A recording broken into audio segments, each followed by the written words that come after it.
Okay, my allergies are acting up as well, she says. Okay, yeah, it's it's that time and carrying on. Mine always, during the day or whatever, and I'm up and about most of the time when they are active or when they start to bother me, I could usually pan through. But at nighttime, y'all know every time we get here, I'm constantly wiping my eyes or my eyes are starting to itch or whatever. And I guess it's because your body has, started to wind down or whatever, or maybe it's just with the cosmos, honey, because the sun has gone down or whatever that is. I'm always having problems with my eyes at this time when I'm about to come before everyone here. So it's like, okay, whatever. Okay. Do I look grainy to you guys? It look like I'm looking grainy. Hold on. That may be a little better. Okay. I don't like it when this camera doesn't function well. This is the laptop camera. And I think what I may have to do is hook up a camera and do an independent webcam or something, because I don't think this thing focused right. Okay. What we got? Michael Perry, what's up? Yo, me, hey, Michael. What's up, baby? What's up? Now listen, today we're going to get into some things that we were going to do for yesterday's show. But if you did not see yesterday's show, my darling, I want you guys to go back and watch the interview that we did with the Stitch Doctor, Mr. Tony Dennis.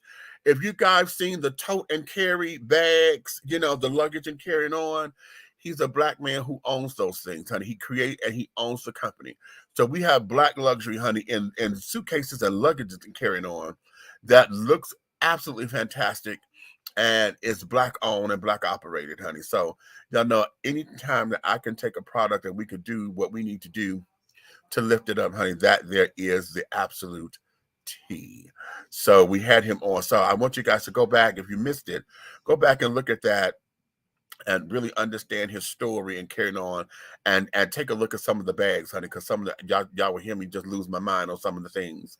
Okay, the things. Okay. But nonetheless, that there is that. Okay, but I was going to do a whole big shindig yesterday after we had finished with him, but I did not want to take the show into such a downward spiral, because we would have gotten into debates and carrying on, or at least the topics would have, the heavy topics, and I did not want to shine any.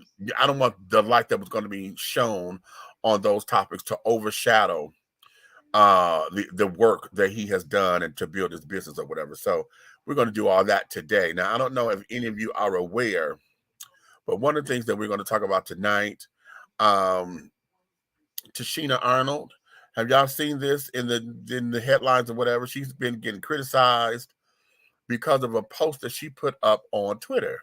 And it sparked a lot of debate. And I have been in the comments and stuff, giving my little options and carrying on it. But we're going to bring that debate over here.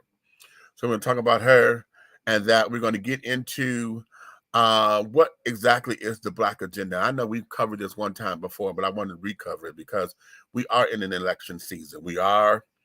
Those of you who claim to be conservatives, this is the time where I want you to weigh in. All of my conservatives out there, I want you to get into these comments and come on board, because I need to hear from you. You're claiming that the Democrats, honey, are not the party of the people and carrying on and this, that, and that. What is it that we're looking for?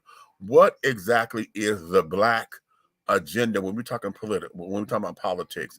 You're claiming you don't want this person up in there. Y'all don't want the Democrats. You don't like Biden. You don't like Vice President Kamala Harris.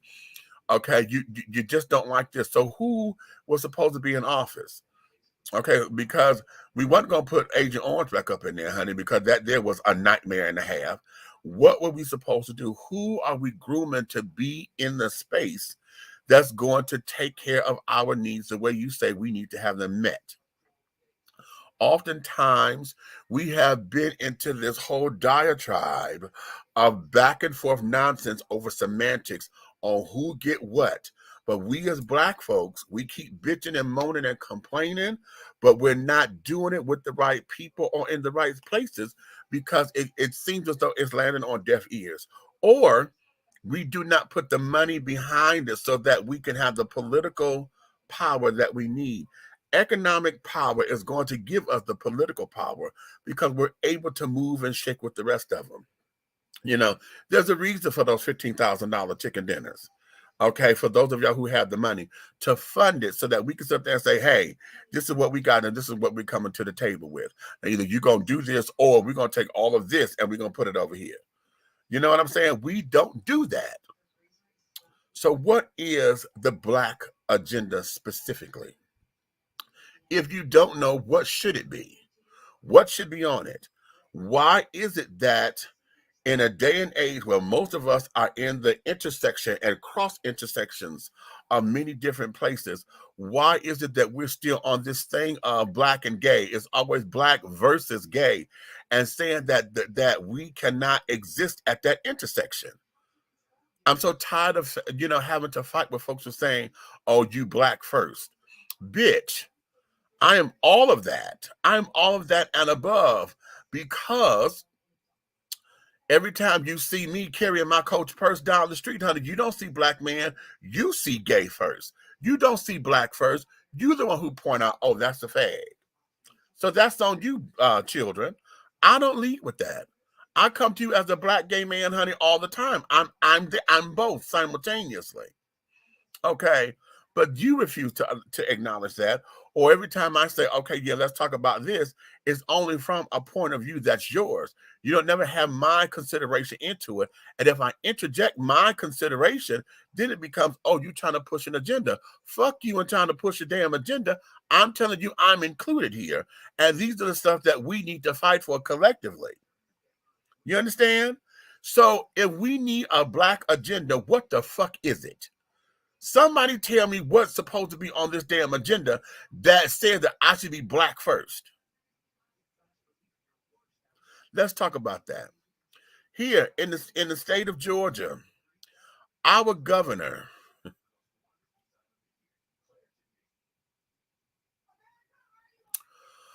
has signed into law just a couple of days ago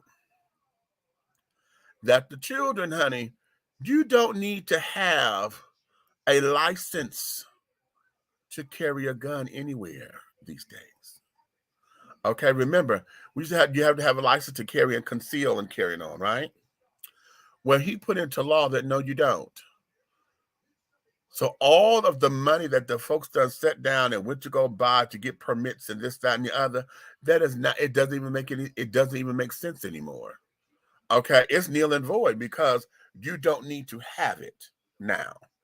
Because this fool has said that you don't need to have a license to carry a gun. So now what has that done? Can I talk to you? Okay. We can do this for hours. I'ma blow this gun out for hours. Meditate on it for hours. Okay. What the hell does this mean, in my view?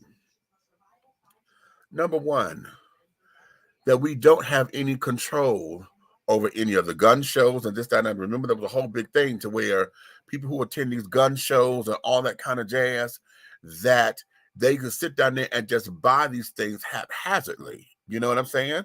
And it was no regulation there. Where now that I don't need a license to do this, now any and everybody could go get these damn guns. You understand? These are backwoods bitches that want to get their little 7, 8, 9, 10-year-olds their first little handgun or whatever. Now the baby can sit down here and carry the goddamn gun because he don't need a permit. It's not age restrictive. You understand? What do we do when the little baby carry the gun to school? It's in his backpack or whatever. Are the parents going to be charged for that? Because now there doesn't need to be a license anymore. You understand? What is this saying for the crime? You keep saying, everybody here across the globe is saying that the crime, honey, has gotten outrageous. crime has gotten outrageous. We have a city here called an inner city a suburb called Buckhead. Buckhead wants to separate from Atlanta and become its own city with its own municipalities and carrying on. They want to be their own city, okay, because they're saying that the crime has gotten outrageous. Well, this fool has just signed this damn thing into pass to where I don't need a license or anything to carry a gun. So now what are we going to have? The fucking OK Corral up in here, because now everybody's going to have a fucking gun, whether it's the Saturday night special or not. Because how is it that somebody is going to be held accountable for the Saturday night special? Now, I know the gun used to take and scratch off the serial number or whatever. Okay, what does that mean for this law to have passed? Because I don't need a gun permit, right? So that means now that the Saturday night specials, honey, could be hell, is no longer illegal, are they? So let's look at that. Okay, how are we as a society going to regulate ourselves? Okay, with what's going on? How can we regulate ourselves for that? What do we put in? What should we put in place, to protect ourselves? Because now we already knew that most, those who were licensed to carry on, they were licensed to carry. So you see people all the time with their gun on their hip and shit. And that there, I've always felt that was an intimidation factor. If you ain't the goddamn police, why are you walking around with your gun on your hip? You understand? And I've always felt that was an intimidation factor, to let everybody know, yes, I'm packing and don't start no shit, But what does that fucking mean?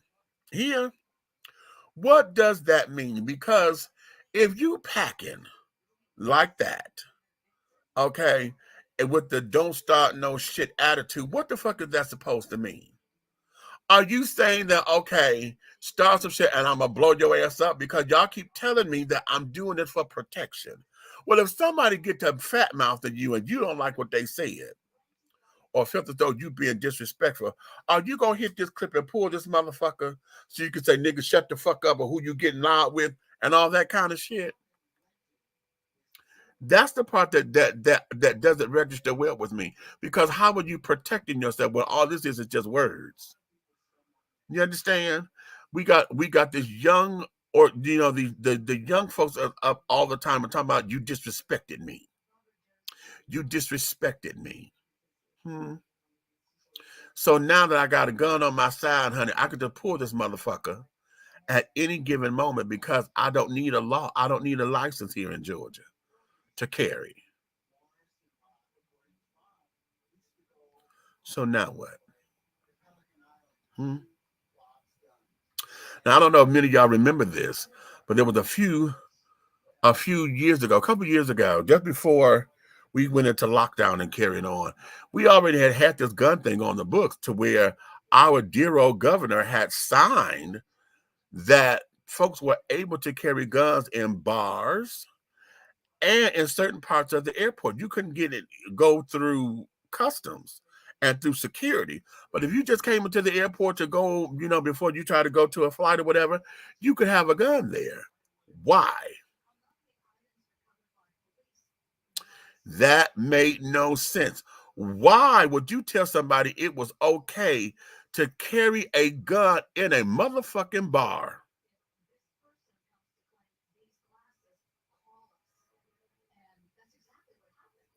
Never understood that.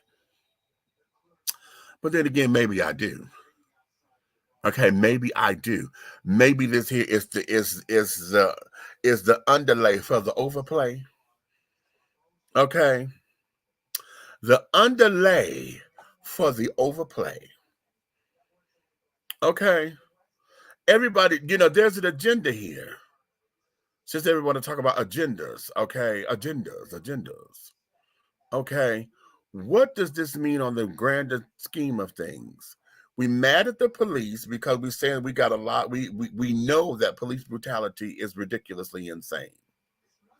Well, now, if police brutality is insane, and then you got fuckers who can sit up there and carry a gun and don't need a license for it or whatever, then you have those who are emotionally charged.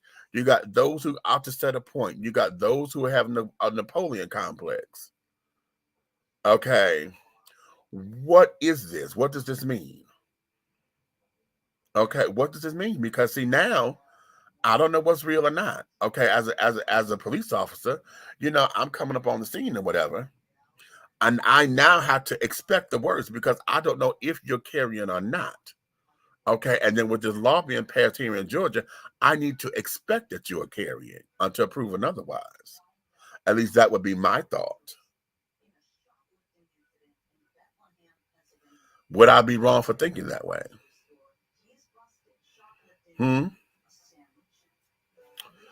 Interesting. Let's go to the comments. Let me see what we got going on. Let me see. Buck. Oh, Buck. He said, what? Sorry, Bigster, can't make it in. Working on the Easter project and also spending time with the birthday boy, Mr. Hughley. Oh, Hugh, it's your birthday. Hey, Hugh. Hey, Hugh. All righty then. Happy holidays, everybody. Okay, exactly. We'll say, well, okay, yeah. Wow, that's crazy. It completely is, honey. Hey, Road, what's going on? What's going on? Okay. Are there still background checks? No. I don't think background checks are needed unless we are taking a job. Because right now, no, they're not doing background. Hell, they barely were doing background. The background checks came because you had to apply for the license. That's what that was. You had to apply for the damn license. That's what took so long. Because it took 3, 5, 7 days for it to come back. Because it was a background check. Okay. It was a background check. Okay. That's a dangerous state of mind to be in. But with the way criminals have concealed weapons on their person, I can't necessarily argue with that. But then again, some people shouldn't be cops. Exactly. Okay. See, that's the quid. There's the catch-22 and the quid pro quo of it all. Some people are not designed to be police officers. And that there is something that they need to look at when they're taking these folks through the training processes and carrying on. Okay. And you can tell. You could usually tell. Okay. And I wish that in the training modules, they would do something that's a little bit more extensive. Okay. They need to put some real situations up in there with folks cussing and fussing and carrying on at them. On, when they're doing the gun simulator and carrying on, they need to go up and somebody just cussing the fuck, get the fuck out of my goddamn face. Like they go handle on the street. We need to see them in real situations. Okay. How you gonna handle this? Okay. Okay, here we go. I told you my eyes, honey. I got to get my eye drops. I think that's what I'm gonna do. Get my eye drops, honey. Oh, okay. These girls are. So that there is where we are with all of this, honey. I'm having a hard time accepting this because it's like, really. For those of you who are here in Georgia, y'all do know this is a gubernatorial race, and y'all know Stacey Abrams is the Democratic candidate for governor. And quiet as it's kept, honey, we need to get her ass up in here. Now, according to the polls so far, the Republicans have the edge over Raphael Warnock, who was our senator, and both. Now, catch this. Both Republicans, we got David Perdue and Brian Kemp, they battling for the nomination, okay, to see who gonna get it. And both of them are scoring higher than Stacey in the polls. Okay, now that's dumb because there should have been a split vote, but that goes to show you, see, a lot of times that what we're into with these politics, this is no longer a black and white thing anymore. I think that there has become the face of what they want to believe is the argument. Because we throw up racism all the time. Oh, this is racist. This is racist. And no, honey, this is classism. Okay, it's beyond race at this point because it's about the haves and the have-nots, and then it's also partisan because this is also Republican versus Democrat. We are really and truly living in the days of the Hatfields and the fucking McCoys. Okay, and it's absolutely ridiculously crazy because a lot of the decisions that are being made are coming down the line based on the party. Folks are only doing something for the party. They're not doing it for the politics of it, for what's right and wrong. They're trying to save the party. You understand? When Georgia had blue peaches, honey, we got blue peaches when we sat there and got Ossoff and Warnock in the Senate. Okay? Everybody have been upset about that. So now what they have done, they done came down here and redistrict everything. They done started redlining and reconfigured the districts and shit so that the Republicans can have a better edge, right? Well, it ain't gonna work, niggas. It ain't gonna damn work. Yeah, I said it just like that. I called everybody niggas. It ain't gonna work, nigga. Okay? But we got to make that statement real. Okay? Because people are doing stuff based on what they believe the party is. A lot of our Black Republicans who claim to be conservative are voting strictly for the party. They're not voting for, oh my God, we need to help Black folks. They're voting for the party because they are anti-Democrat. This has become an anti-Democrat movement. You understand? And we are suffering from a post-traumatic stress disorder because everything is still, this is an anti-Obama move. The world is still processing the fact that we've had our very first brown-skinned, biracial Black man president with a Black first lady. And the power dynamics have shifted. The paradigm has shifted. And these children don't know what to do. So what are they doing? Everything now has become on a partisan level. And we just like the Hatfields and the fucking McCoys. Why? Why? And yet we're the ones who are at fault. I mean, not at fault. We're the ones at risk. We're the ones taking the hit. We are the ones taking the hit. Y'all want to sit up here blame Obama? Y'all trying to blame Biden and Harris for inflation? Really? How do you blame them for inflation when we're still recovering from the lockdown? And I'm going to say it like that because we're not out of this COVID shit. We're recovering from the lockdown. I know y'all heard that there's another strand that's even more contagious than the goddamn Omicron. But it's not having a lot of deaths or anything right now. But there's a new strand. So now they're predicting the fourth shot, because you got to get it. They're predicting that you get a second booster. And they're saying that this here is going to hit. Now, that was just said a couple of days ago on the news, that this new wave is coming, and they know it's going to hit because China has shut down again. Was it Shanghai? Somebody has shut down because they had got this new wave.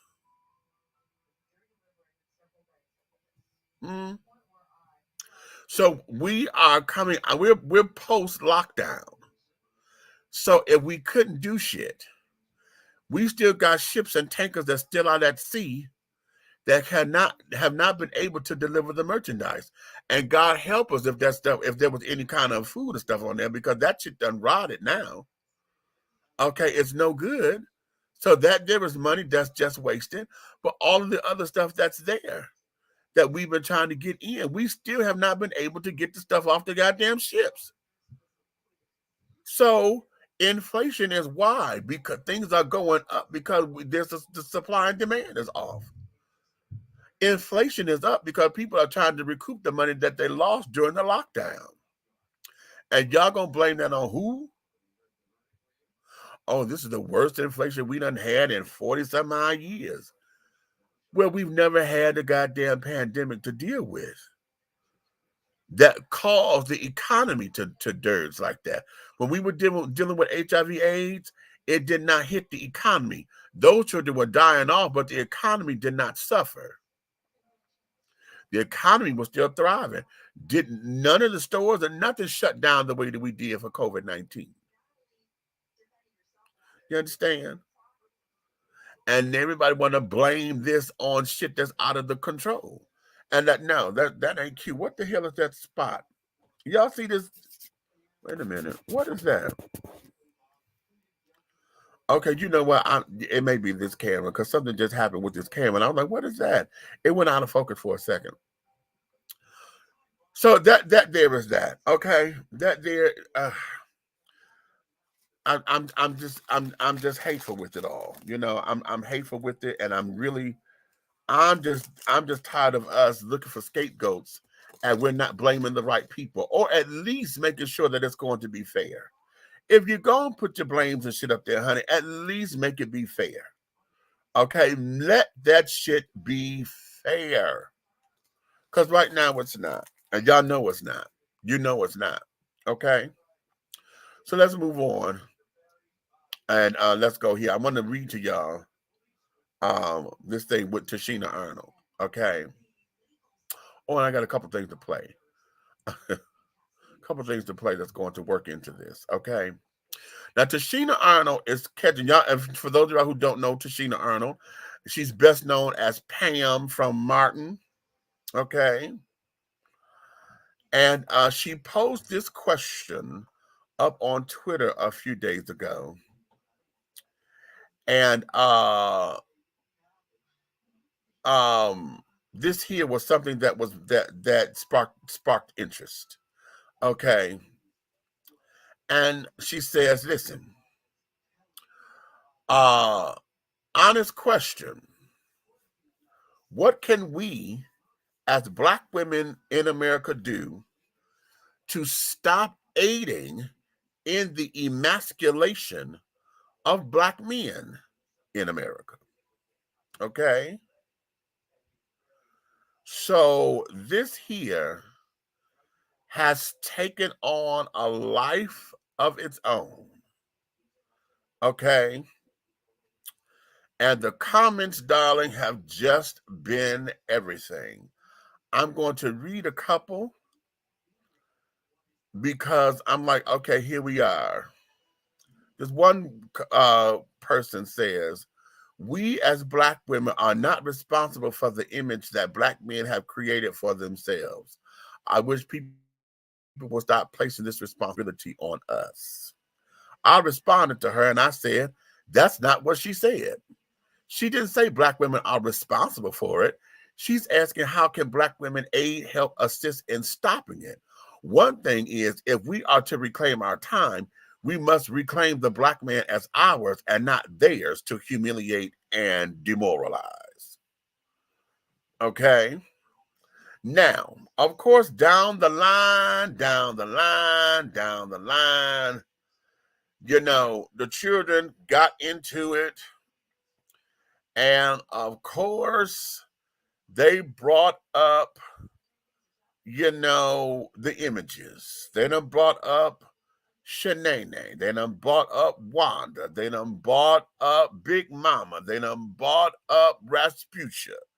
They brought up who else? There was somebody else that they brought up.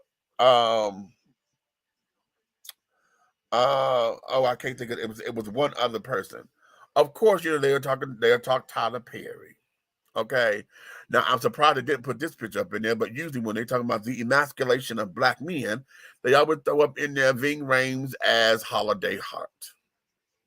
Okay. Yeah. So my question is this. who says that these folks are emasculated? As actors and those who are in the field of entertainment, okay, one of the things that we do is we take on roles all the time that's going to stretch our muscles, okay? We want to exercise our acting chops. We want to become better actors to stretch ourselves, to take us into areas, honey, that, you know, we can develop as actors, okay? If a Black man takes on the challenge of saying, okay, I'm going to do this, all right? I'm going to put the dress on. I'm going to put the hair on. You know, we're going to do all of this, right? Now, most of the time, I think the better question is, why is it when it comes down to the Black man putting on the dress, for the most part, it is always the stereotypical Black hood chick, okay? You got the loudmouth hood chick, or you got Big Mama that's always, you know, with the quips and carrying on, and always, when Martin did Big Mama, honey, he did his other thing. Now, what a contrast. Martin did Big Mama, and Martin also did Shanae. Okay? Now, here's the thing. We all know all of these characters, every character that everybody is claiming has emasculated the Black man. Every character that has been portrayed, we all know somebody like that. We know a big Rasputia, don't we? Okay? That's very proud of her weight and carrying on, honey. Very ghetto and shit. Loud. We know them all the time, don't we? We could count them off. We know a Wanda, don't we? Okay? The ugly chick, honey, who thinks she just got it going on and can't nobody tell her shit. Okay? With the Elmira syndrome, honey, as soon as she get a man, she done latched on and attack. I'm gonna love you, hold you, kiss you, and squeeze you. You know, we know people like that, don't we? We know Shanae's. Okay, we know Shanae, the entrepreneur Black girl, honey. Okay, ghetto fabulous with all her hood chicks. Okay, go get it lit. Right? We see that. We call them hoochie mamas, don't we? In another language, don't we? Okay. We all know Big Mama, don't we? Always cooking and cleaning, you know, got a spot, got something to eat, you know. We all know a Big Mama. Okay. We all know Medea. Okay. We all know a Medea. Okay. We all know Holiday Heart. Okay. A gay man, honey, who dresses in drag, child, who's a house mother. We all know that, don't we? So the question becomes, who says that the Black man is emasculated when these Black men chose to do this for their career, as an extension of their career, as a stretch? You know, because there's several who have not. Giselle ain't never done it. Okay, Samuel L. Jackson ain't never done it. Y'all know Dave said he ain't gonna do it. Okay, because that ain't the thing. All right. Lamont Rucker. Okay. Y'all know him from the Tyler Perry series. Okay, he said that ain't his thing. Okay, that's not what, you know. He said, I would never put on the dress, and I won't play a gay man, because that's just not. I can't connect with that. Okay, that's not what he wanted his brand to be. I'll be good with not having to do that as an actor, you know. And he tells his agent, don't send me up for nothing like that, you know, because that's not me. And cool. So who determines that the Black man is emasculated? Better yet, let's understand something. What is emasculation? What's the definition? Okay, let's pull it up. Let's pull up the definition. Okay, let's pull it up. Okay. Let's pull up the definition of emasculation, or emasculate. Let's do the single tense. Okay. And this here is according to this is Google, this is dictionary from the Oxford Language Dictionary. Okay. is emasculate is a verb. Okay. It says to deprive a man of his male role or identity. Okay. Deprive a man of his male role or identity. To deprive. Okay. A second definition says make someone or something weaker or less effective. Okay. Okay. I think I like this one. This is from Merriam-Webster. Merriam-Webster says, wait a minute, come on, pull up. She says, she had three definitions. Okay. To deprive of strength, vigor, or spirit, aka weaken.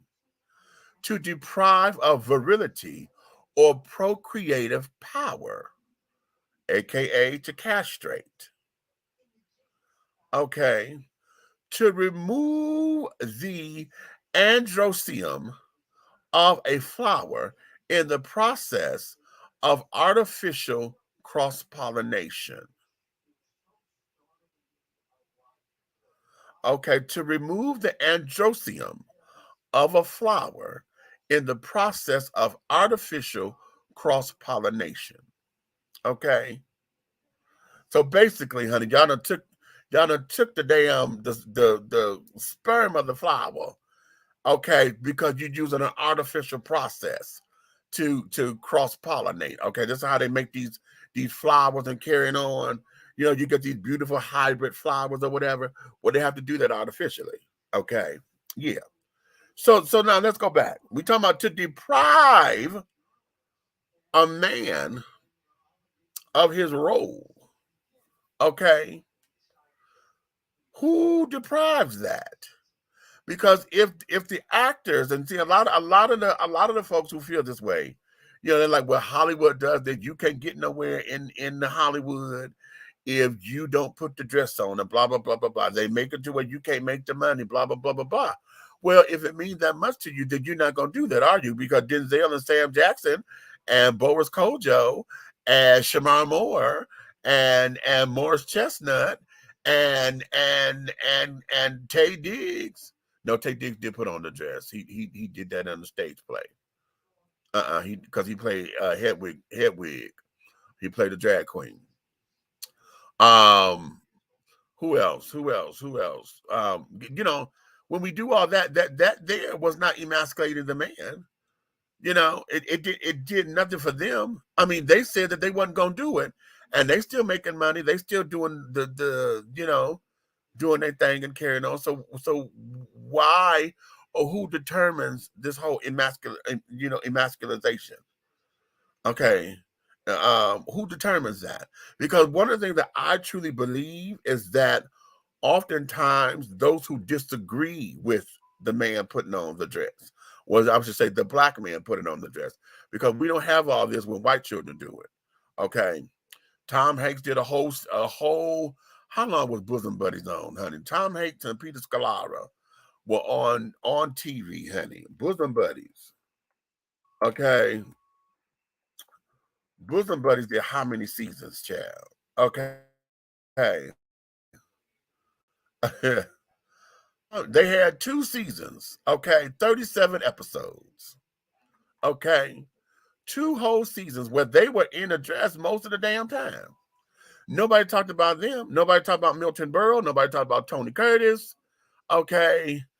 All these particular people. Okay. And those who came after them. You know, nobody talks about these children. But I guess it's because, you know, it's cultural. We ain't talking about white folks. We talking about black folks. And y'all said the emasculation of the black man. Okay. But here's the ticket. Here's the ticket. Because like the second definition with Merriam-Webster, she said to cast, you know, to wait a minute, let me get it right, because they said it was AKA castrate. Okay. They said to deprive of virility or procreative power.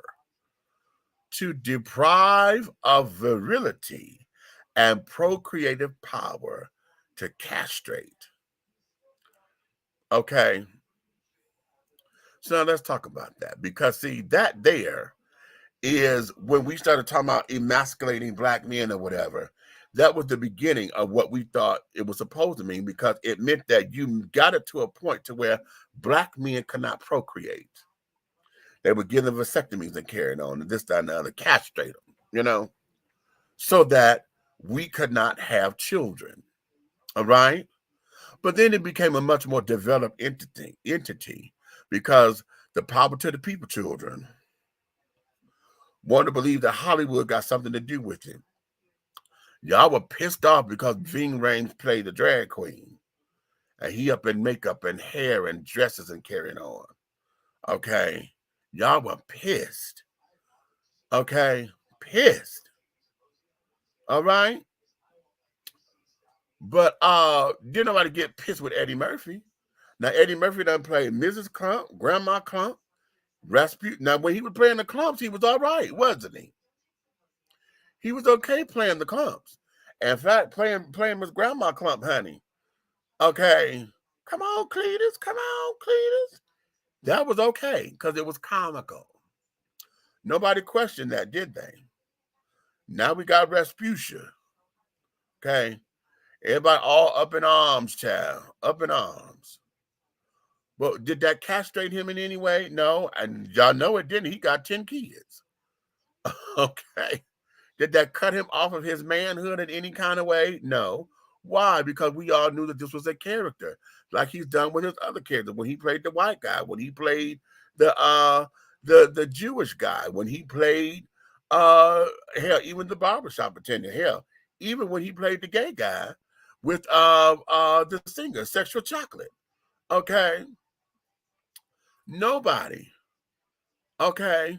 So why is it that this is becoming a problem? And why is it that we believe that Hollywood is emasculating men? Black women emasculate men all the time. How, make you ask? Anytime that you downplay your man in front of his friends, you belittle him, you call him all kind of bitches and bitch niggas, okay, to his face. You dare him to hit you because you know he ain't gonna do shit. You call him all kinds of punks, and can't look at you. You're gonna let this little bitch gonna bitch you out like that. You understand? You taunt him, and then get mad if he sits up there and wait a minute, this child said he ain't got no link. I know I sent him the link. Hold on, I'm talking about radio. He just texted me saying he ain't got no link. And I know I sent it, but hold on. But nonetheless, that there, I'm sorry, I lost my train of thought. I'm trying to get this link over here to him.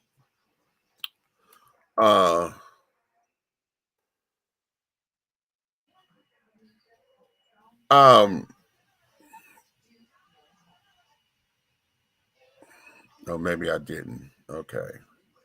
I thought I did. What did I send? I must have sent it over to the other email.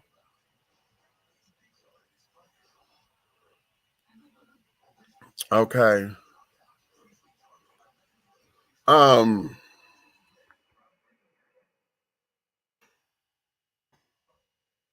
sorry, y'all. I'm sitting up here trying to make sure he gets this damn link. Anywho, all right. Well, then where the hell did I send it? Because I know I sent one out there. What'd you say? Toxic women. I like that. But see, we don't talk about toxic women. See, all this because it comes down to emasculating the black man, and everybody think that the black man took away his power, or putting on the dress is what's what's doing it. And here's the other thing that I want to understand. What says that the black man has been emasculated? Okay, wait a minute. Here go this goddamn camera again. I swear, it's something with this camera, child. What is it that says that we are emasculated? Okay, what's the definition of that? Okay, what's the definition of it? Is what I'm trying to get to. I'm trying to understand how is it that it castrates us. Okay, what is it? Because and what are we using as the barometer? Because a lot of things that are said to be emasculating the man is because we were expecting black men to have this hard exterior and all that shit that you want to say is toxic masculinity. See, and yet we're trying to hold on to those particular qualities to say that this is what a black man is, and anything that goes against that is taken away from the black man. And I want to challenge that because I don't think that that's necessarily correct. Because for one, I do not like the term toxic masculinity because I don't believe that masculinity is toxic. What I do believe is that oftentimes men have gotten to a point where they think that because we are men, that they're entitled to do shit. Okay, this whole protect, I'm the hunter. I'm supposed to protect and provide. Yeah, protect and provide, but motherfucker, it does not say attack me. Okay, protect your family, provide for the family does not mean attack your mate because you're trying to be king of the castle and you're trying to roar. Okay, and this, that, and the other. And I think we have adulterated that. You understand? I think that the whole idea of men being men, and we get into this thing of trying to punk somebody out or who's soft and who's not. I really believe that there is where we're having the problem. You understand? And when having that particular problem, that there is where we're fighting over semantics. Okay, because see, I'm just as man as anybody else. Now I may not be as hard as you would like for me to be. Okay, but when I've had to show my manness, okay, then all of a sudden it became oh no, don't now, motherfucker. Shit, I told y'all. Hell, I listen. I'm here. And when it comes down to defending mine and what the fuck need to go on, we can handle all that. I understand what this is. And then to me, it's always been a man knows how to step up to what he is. He stands to his convictions. So who is to say what emasculates a man? Or are we projecting that onto the whole because we disagree with how this particular man is either handling a situation, how he looks, and this, that, and other. Let's take this whole thing with Will and Jada. Everybody said, oh my gosh, she emasculated him when she took him to that red table talk and got to talking about this. Did y'all really look at that? I happened to send the clip to somebody and I went to go rewatch that, right? And did y'all catch what he said that they said at the beginning of this whole thing at the red table talk? He said, we decided to come to the table because we had took a firm oath that we wasn't going to speak to the public. But people got to talking out there to where we decided to come here and bring this here. Okay? So y'all talking about a situation that said that happened 3 or 4 years ago. That's what this was at the table. So they have been dealing with their shit. We done ran with the, oh, look at his face. Oh my God, he's sitting up there and he this and he that. He was willing to come to the table. So who emasculated who? Or are you projecting that because you didn't like how that looked? Oh, that's a bad look. Okay, so you disapproved. And because you felt like what was said was a threat to your masculinity, you put that on her and say she emasculated him. And now he's the representation of what all black men go through. Is that what I'm hearing? Red, come on. All right. Hold on. Hello. Yeah, I'm right What's here. up? Where's everybody at tonight? Well, it was just me until you came up in here. Nick ain't doing well. What's wrong with her? She said she got nauseous. And I think what it is, she done stressed herself out. She been running the day. You know, her son and stuff, they're supposed to be coming down between now and tomorrow or Tuesday. But he can't get on the flight with the kids and stuff because it's the day before Easter. They're trying to fly standby or whatever, but there's 6 of them trying to get on this plane. The 2 adults and the 4 children. Red eye. Right. That's what she's trying to tell him. That's what she's telling people. If you're going to use them things to get on the flight, you might as well suck it up and get on a 2 o'clock in the morning flight, 3 o'clock in the morning flight. Exactly. Right. And I think, you know, the whole idea of life about to change and carrying on because he coming with his wife and they got 4 kids, plus he trying to bring the dog. Okay. That's really great to upset that house. Here's a story. Right. So I don't think she's internalizing yet. I think subconsciously she's stressing out. Okay. So yeah, I think Hey. Tell her put a praise on it. Okay. So anyway, and Buck she asked Buck to come in to be her proxy, but Buck is celebrating birthdays with Hugh. Hugh over there with Nighthawk Network. Today is Hugh Lee's birthday. So yeah, so Buck is doing that. So there is that. So here we are. So I'm on this emasculation thing, and I know you heard me because I had you down there in the doo-wop. Talk for a minute while I go get me another thing of water. What are you emasculating? Huh? What are you emasculating? What am I?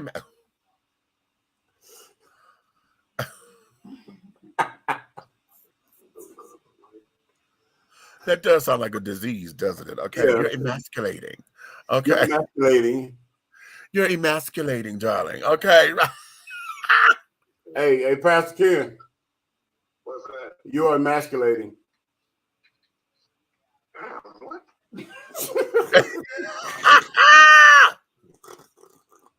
Oh my God. So like I said, you know, I started this off.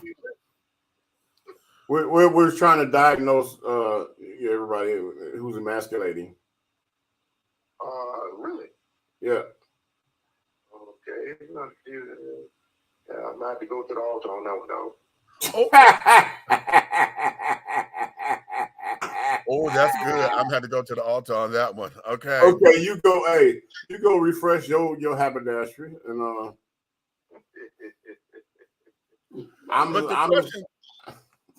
This all started because TICHINA Arnold put a post up on Twitter, and she was asking how can Black women in America wait a minute, let me I want to get it right. I want to quote it. Okay.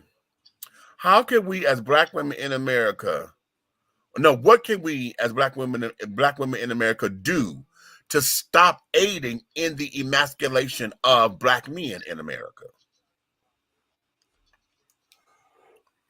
Start to respect them. See, women don't have respect for men like they supposed to and used to. Okay. But then there's a double-edged sword, and here comes the big red fella. You have to own up to what you desire in life. And if you have painted a picture of something less than a man, then what do you expect to be treated like? Somebody got to break the chain. I think about it. If she grow up seeing her mama get smacked around and nigga going in her purse and all that, and then next thing you know, she getting smacked around, it starts to be a generational curse. And then the whole thing is all niggas is this and that, and men ain't nothing, and this and that, and blah, blah, blah, blah, blah. All that stems from that because nobody is willing to step up. A man has to show who a man is before a man can be treated like a man. This doesn't even make sense. Wait a minute. I'm coming across some of the comments that I didn't see before. Uh-oh. Okay.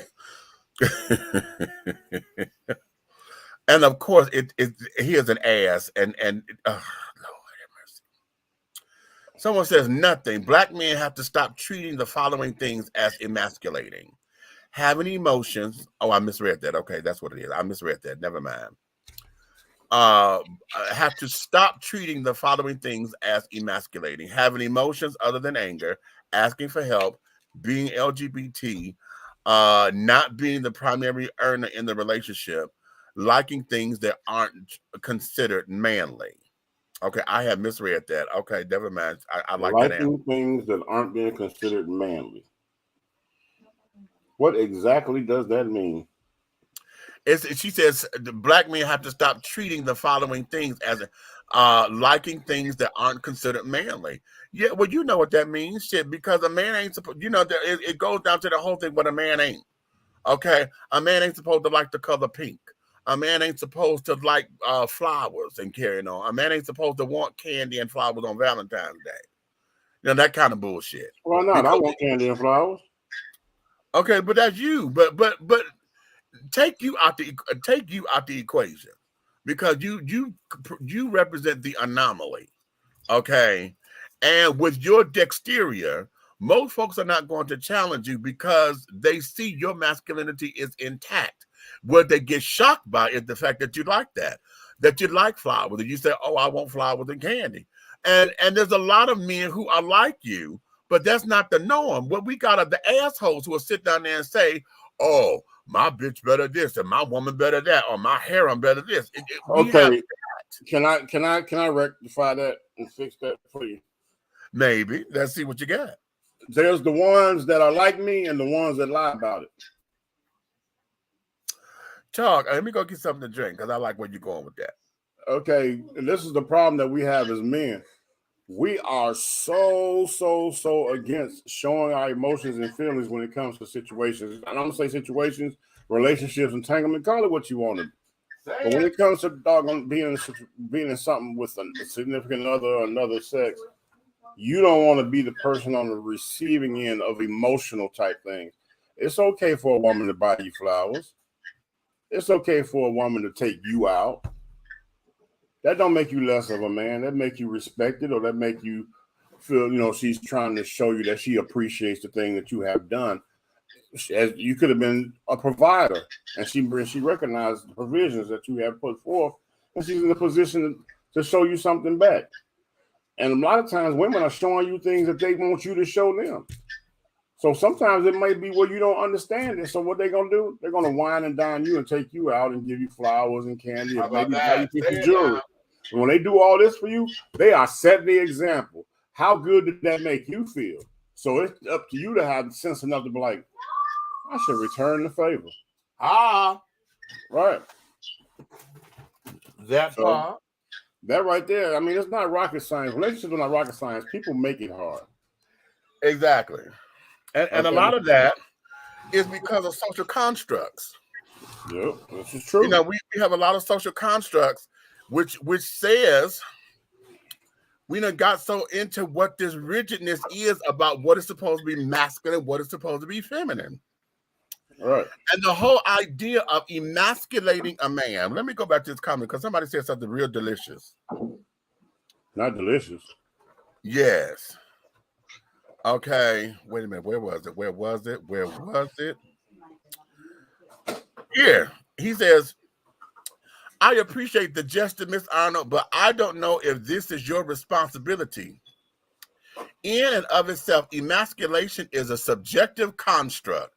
Trans women, gay men portrayed in the media, independent Black women, none of this emasculates me. My manhood isn't that fragile. Okay, that's personal. Exactly.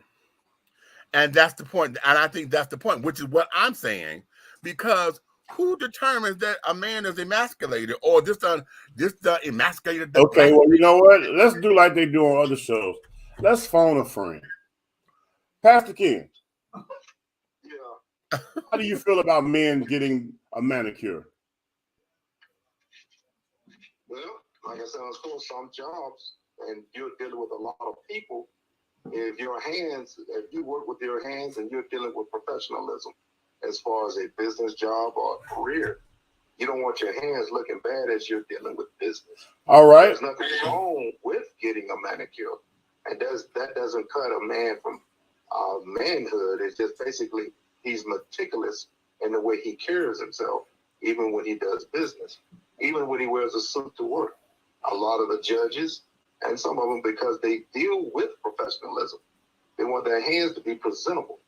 Okay, let me stop you right there. Let's take the career out of it. Okay. Okay, you a rich nigga that ain't never got to work again. Mm-hmm.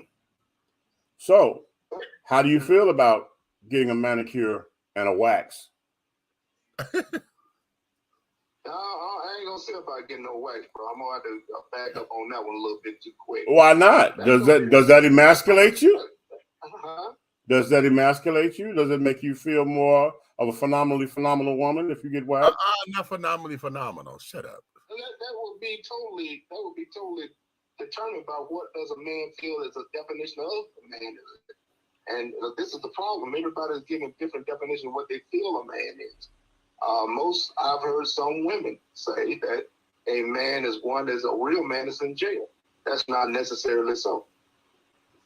So it's a real man is in jail. A real man is in jail. Yeah. See, that's the problem. We keep getting things fixed up, and then as long as we stay in the mindset of what the flesh tells us, the definition of what they think a man is, then we're in serious trouble. But if we try to put it in our own mindset, because like I said, different people got different definitions of a man. But I just don't feel like it's emasculating for a man to get a body wax. Well, that's gonna be up to him. It doesn't mean he's not a man. You know, like, what is that ripping the hair follicles out? I mean, at the moment when they rip them out, you may be a little emasculated because you're going, you know what I'm saying? You might do that a little bit, but he got one thing to tell you, he gonna feel some pain. I hope he know that. Well, regardless, if they rip it off, he really gonna feel some pain. I mean, I can understand the legs. You might not want to have hairy legs. You might want to have those Adonis smooth coconut oil legs. You know what I'm saying? When you're walking down the beach, or you know what I'm saying? Think about this, because some builders, yeah, for them to compete and for them to see definition in the muscle, they can't have hair on their body. They got a wax. Thank you. And then when they wear them little bitty little thongs, the man thong that look like an eye patch. That's what I'm saying once before. It's how people look at things, how they perceive. Because like I said, so sometimes we perceive and judge things wrongly. And we say from our perception, this is the way we think. But everybody don't think the way you think. But okay, here's the question. Your definition of manhood may be way different from yours. But here's the question, because see, we get into these particular discussions because now we have the multitude wanting to sit down and put this blanket definition on something and then expect exact interpretation. We as a black culture, this is something we've been fighting this, and Hollywood is the devil because Hollywood done emasculated the black man, got the man in the dress, and now a man ain't no man. You know he got to sit up here. He being frilly. He not hard. He not taking care of his responsibilities like he's supposed to. Not a judge wear a dress.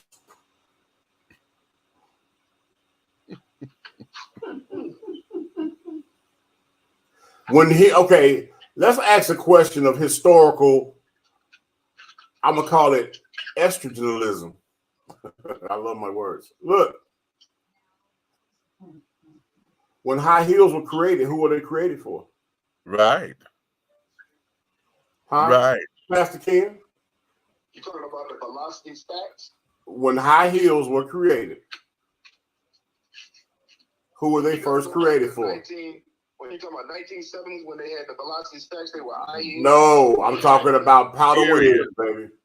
When high heels were first created, who were they created for? For men to give them extra inches to appear to be taller than what they really were. Exactly. So everything about adding to a man's masculinity or emasculation was all about adding inches, all the way up to the blue pill today. You know what I'm saying? Hello. Makeup was created for men first. Makeup was for men. Powder wig was for men. Yes. Because the that's what stockings that they now call leggings. Yeah. Men. Yeah. Yeah. What we know for adornment and carrying on was made for men first. Right. And you know what I said when I first learned this historical fact, Ken? Back in the day, when you're in the streets, a woman put on some heels. It was supposed to accentuate the back line to give them an arch and make the butt stick out, you know what I'm saying, and make that leg look right and that dress or that jean that fits, right? That's what it was supposed to be. Mm-hmm. So exactly what they, I don't understand. I wouldn't want to be so anxious to be tall if it's making my butt stick out on my back, get an arch in it as a man. Well, you're heterosexual. Well, that's right. And now that we're going to say that I'm heterosexual, how about we ask this? Now, this is, I'm going to ask this question, Meech, no pun intended.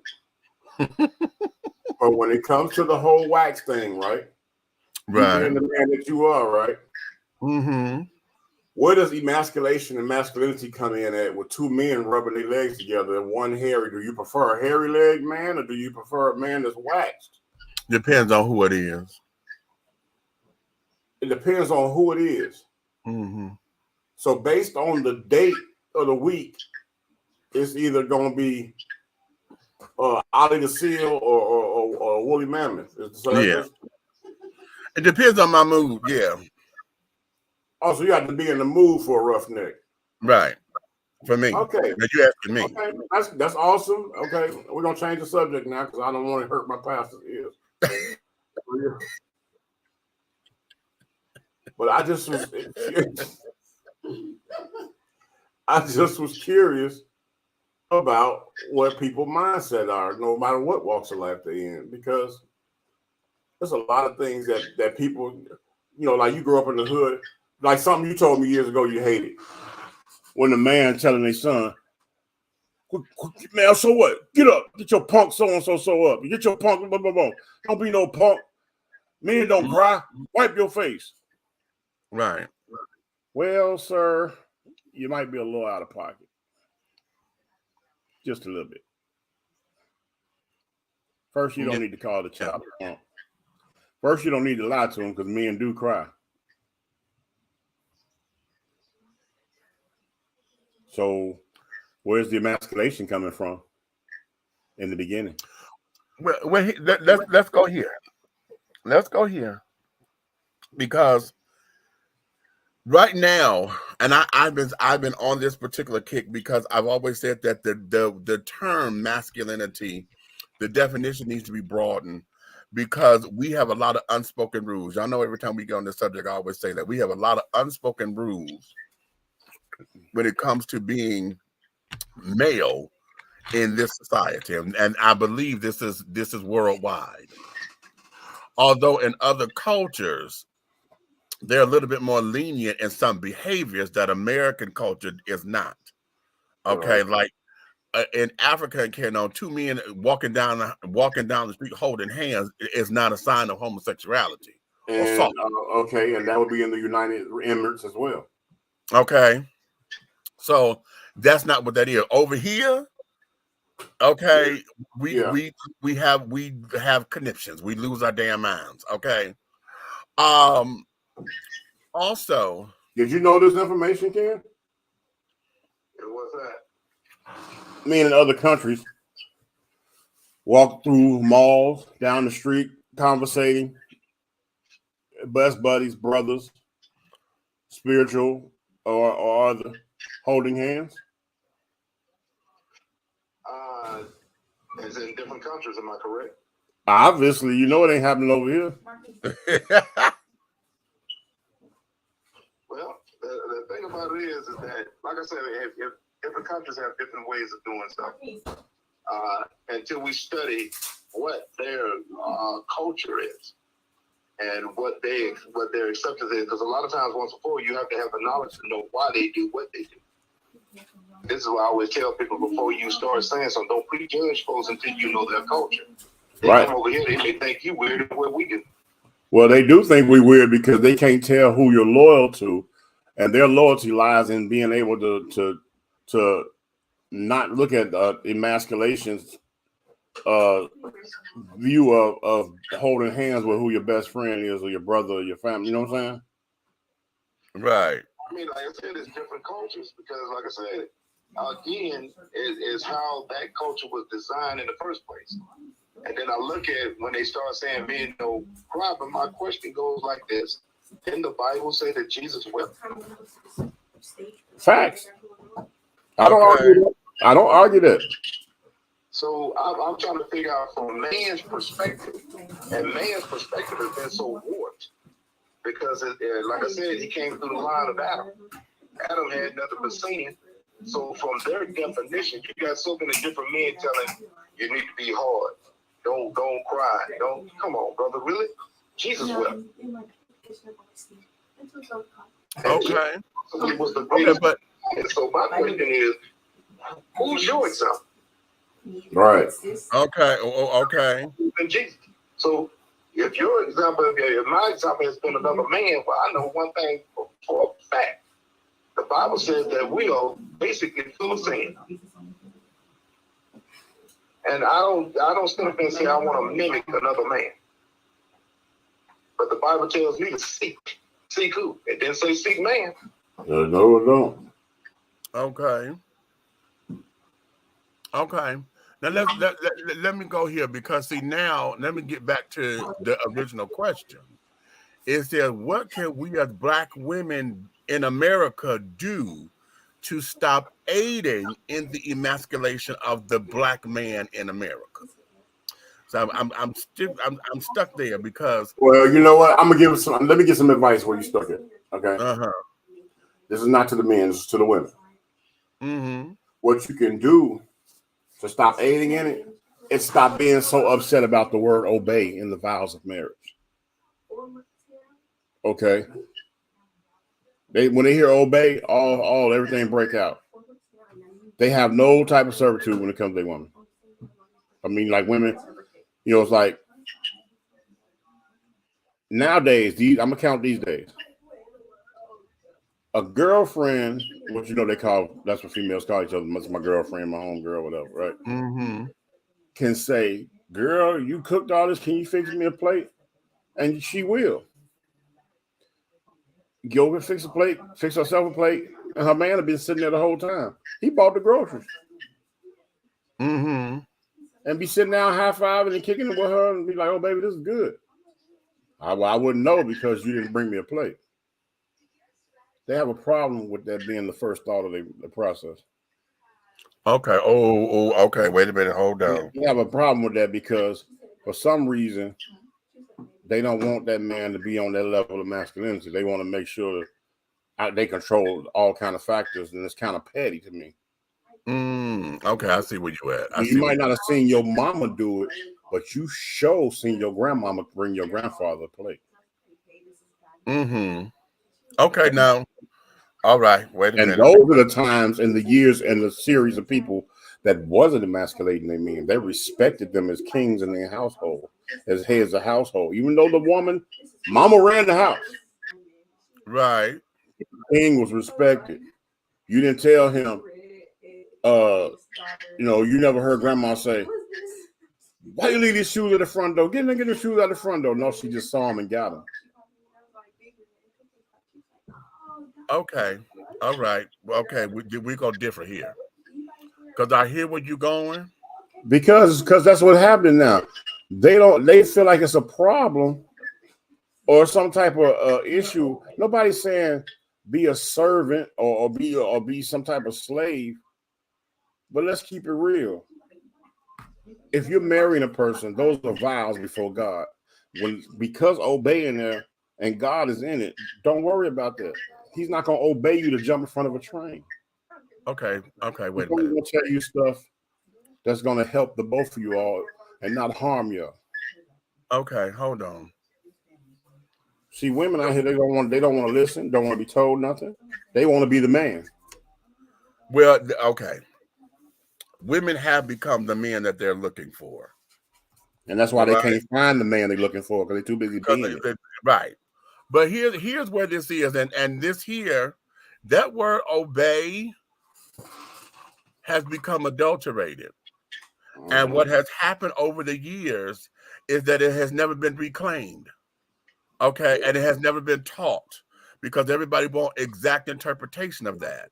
And we have had a lot of men who want their women to sit down there and hold true to that word, but then they've given nothing in return to say, okay, this is a mutual thing. So over the time, that word has become, a lot of folks have taken it out of their vows. Okay. But it's the only way to soften the blow of the word obey is doggone obey God and be the provider that you're supposed to be for your wife and your family. Yeah. But if again, everybody obeyed the higher power, which is God himself, then we would not have these problems with these conversations. If everybody were to sit down and that, but all of that becomes, see, all of this becomes subjective, okay? The problem that we have is that folks get into these relationships and they're not on the same level. They're not on one accord to begin with. Right. So obeying and this, that, and the other is out the window if we coming in here, I'm here and you're here. And then my attitude is that you're supposed to be under me. So then I went here and I left you here. Okay. Right. And that when we have all of that, this is where we get into trouble. Because a lot of what all of this is, everybody's trying to mimic what they saw and haven't went through anything to understand what it means. All you see is, okay, mom and daddy did this, or grandma did this, and this is what it's supposed to look like. Well, at the time when they were arranging marriages and carrying on, that there was something that we're not arranging marriages now. Who are you choosing to be your partner? And why is it that you decided here you ain't investigated nothing? So we have a number of things there that predispose. See, that's the difference in what you're saying investigated. It was a time where women knew what they were getting into before they lift their skirt up. And they knew your whole bloodline. And again, investigation, because when we were grooming our people for marriage, okay, there was a thing where this is why it is best to have a two-parent household, because what you saw with how husband and wives interacted was the example of what the household should be. Okay. Now, once we did that, those who and coming from an abusive household, okay, where my mother gave my father his flowers and carrying on, and and then he became this little Neanderthal little whatever, okay, that one, well, I'm the man of the house and what I say goes. And she like, and that's the whole head and neck thing. You may be the head, but I'm the neck. Okay.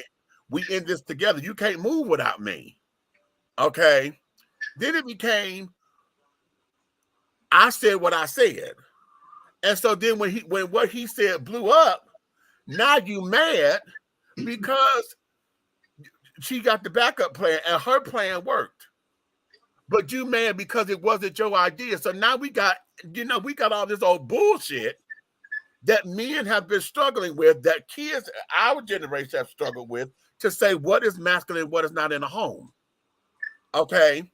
So now we got a lot of stuff that has been watered down, thrown under the bus, that has never been reclaimed because it has just been done away with based on what society has said, based on how we look at what masculine men are supposed to be. Man, you ain't got your woman in check. Ain't that what they did in the 5 Heartbeats? You ain't got your woman in check? What the fuck you mean, my woman in check? So then we got the world outside trying to tell you how your household is supposed to run and what a man is. So when she done got tired of trying to put up with your shenanigans, and she got to fend for herself, or you done left, or what, Then she done built up this rigid self to where her masculine energy now got to take over because well, let's phone a friend. Ken, you ain't got your woman in check. Shut up, fool. You ain't got your woman in check. I don't need to have her in check. As long as she loves Jesus more than she loves me, she fine. Oh, so you said Jesus got her in check. Her relationship first is with Jesus Christ. And that second relationship is with me. Okay, on the second one, do you got her in check? No, I don't want to have her in check. And I protect my wife. That's not the point of having her in check. The point of having somebody in check, basically, you got to be careful how you word that and what you say when you say it. Because then you can get down to the point of servitude, slavery. You can get down to a lot of words when you say that.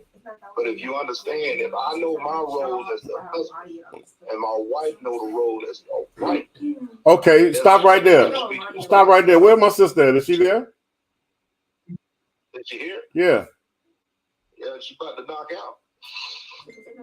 That's what she get for eating all that food. Look.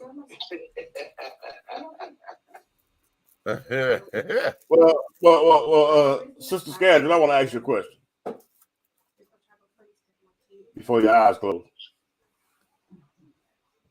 Is she listening? She hear you. Do you feel like you in check, or do you feel like you carry your weight as you're supposed to as a wife? No, I'm not in check. I carry my weight as a wife. I treat my husband as a king. He treat me as a queen. Well, there you have it. There's no masculinity at the Standard household.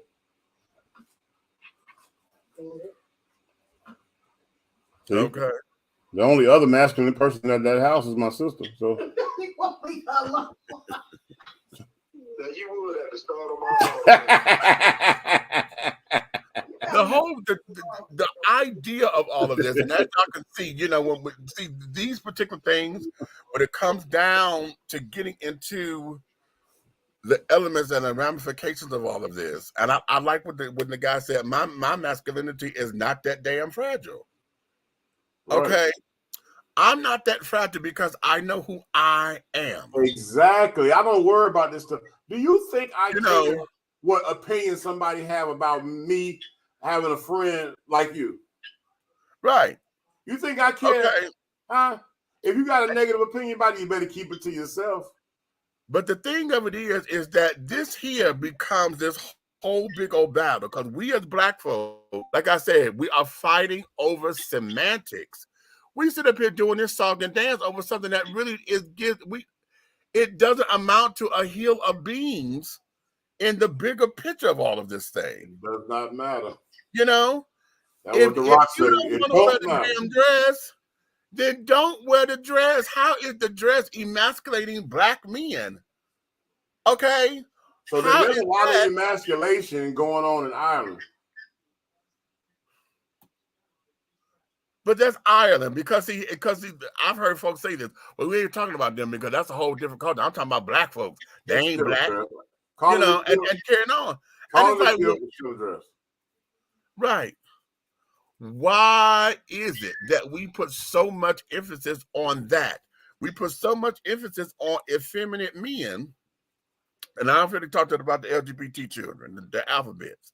But we get so pigeonholed in saying what this is for the culture, we didn't even pay attention to it.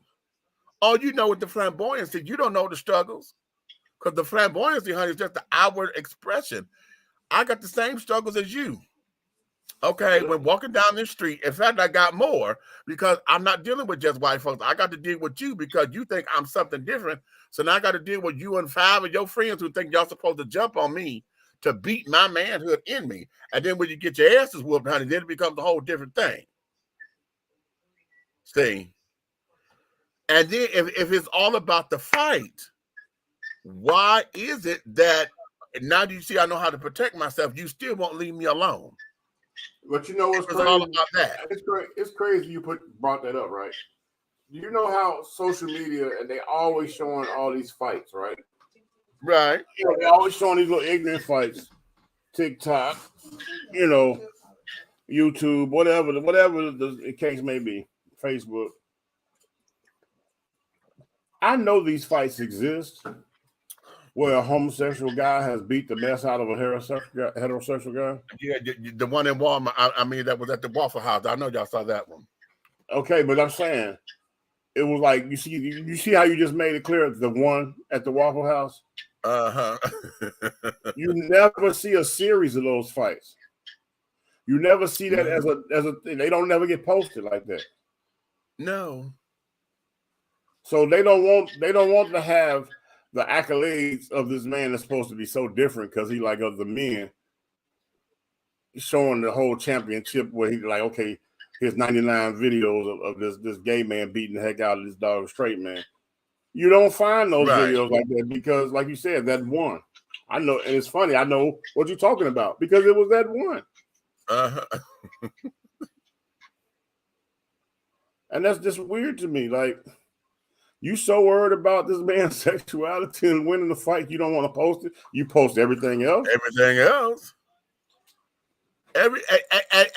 Now, let's ask this question: does getting your ass whooped, heterosexual man, by a gay man emasculate you? Obviously, they won't post the video. You know, because now that becomes the question. You know, who's to say that this is what this is, and why is it that this has become so that way? And then when we're not looking at the idea of stopping it, Black women, if you feel as though that the man is not the man, why is it that you feel it is your place to still antagonize him, or to shoot him down, or to browbeat him when he's in the low? You know, all for the sake of saying that you got control of this thing. You know what I'm saying? You claim you want to roughneck, but if a black man had $1, a black man had $1 for every beautiful woman he spoke to that turned her nose up and said something negative, just because he said, you look beautiful today or whatever, or how you doing, you know what I'm saying, you look nice, and kept walking, never asked her name, phone number, harassed her, and she give him nothing but anger and evilness and negativity or something crazy. Right. Bro, we'd be rich. Right. We'd be rich. And most of the men you do that to, guess what? That was that good guy that you can't find. How about that? Okay. How about that? How about that?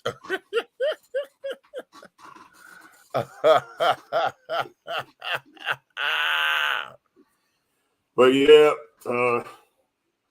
you can beat this subject in the ground, bro. And you know what I'm saying? Let me tell you something. The world ain't gonna change until we change ourselves. And I'm quoting Biggie Small because that was one of the brightest things he ever said out of his mouth. So okay. Well, somebody just said something very interesting. I don't know if I agree with this. Says, can we please start calling these emasculation conversations what they really are? Homophobia. Interesting. What homophobia? Is that a diagnosis?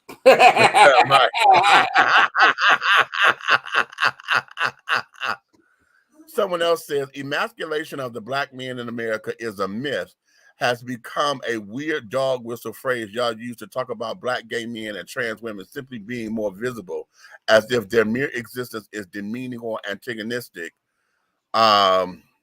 to a black man's personhood or identity. It's weird. Now, I like that. I do like that.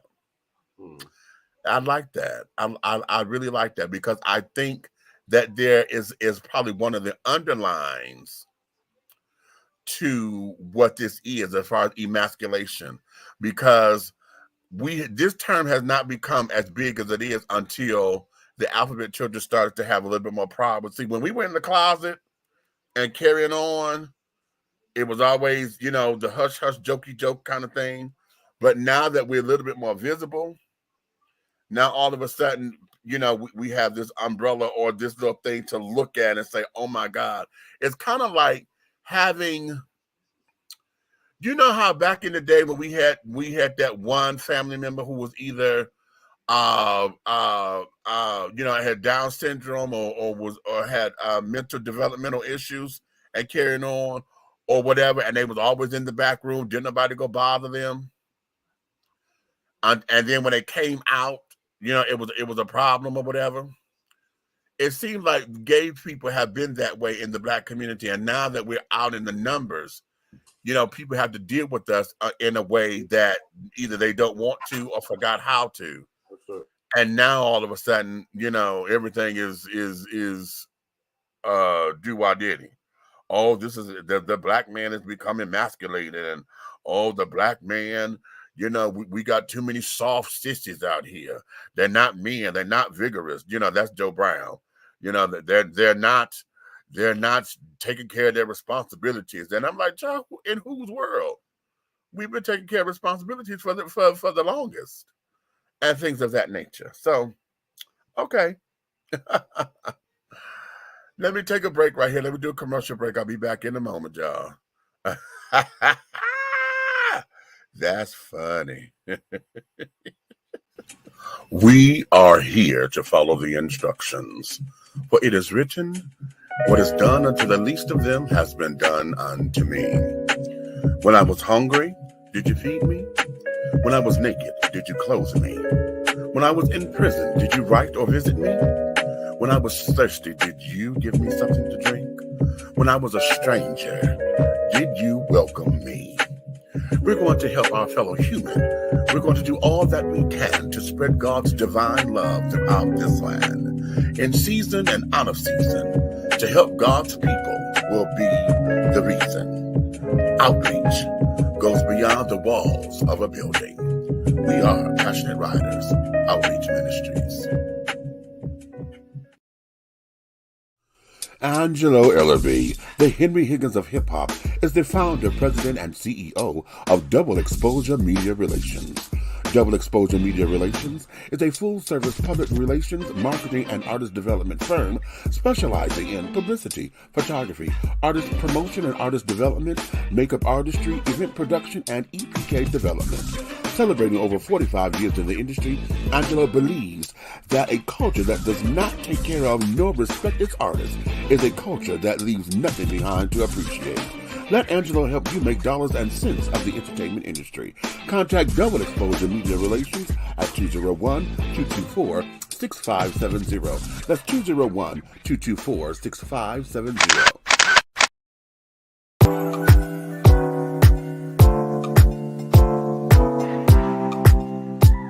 All right, what's up, everybody? So I'm gonna walk you through everything that's in this amazing duffel from Tote and Carry. It's super, super light and super easy to travel with. It has this strap right here, which is nice and comfortable for your shoulder. It has this zipper pocket right in the front, which is perfect for your mask, your wet wipes, and your Purell. So I'm COVID safe. Then there's this big zippered pocket, and you're not even gonna believe what I have in here. So there's 2 pockets right here, and it's perfect for your sunglasses and your phone, so you don't have to like scramble through your bag to look for all those things. And then throughout it, I have my shoes, another pair of shoes, my hat, toiletries, a full bag of toiletries, and 3 jackets. Didn't think I had that much in there, did ya? And then I have my AirPods right here, a book in the big zippered pocket, and just like that, that was everything in this bag, and it carries so much. So Tote and Carry, this is an awesome duffel, and yeah, you guys should all pick one up.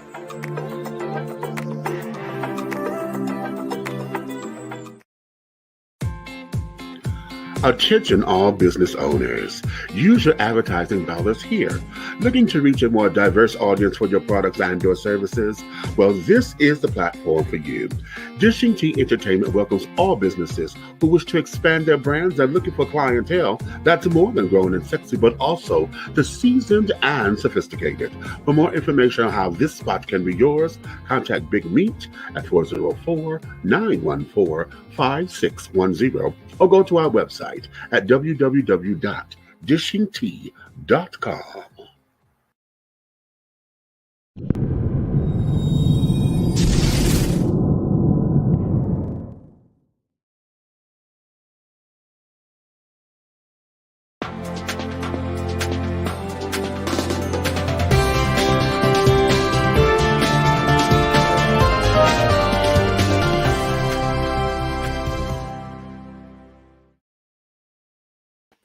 And we are back. We are back. Okay, now let's get into some other stuff. Hey, I feel the same way. Who is that? Black Shinobi? That's Princess. The Princess Leia, honey. Oh, okay. Shipmate. Well, tell Princess Leia that we the same. That's my shipmate right there. Okay. And I put it to you like this. I don't Let me go have here. the best feeling when it comes to Joe Brown myself. So Okay, let me go here. I'm gonna play this because this here sparked up a lot of debate. This sparked up a lot of debate, children. Take a look. My niggas fully gang banging and they crazy. Get your ass beat in front of your lady.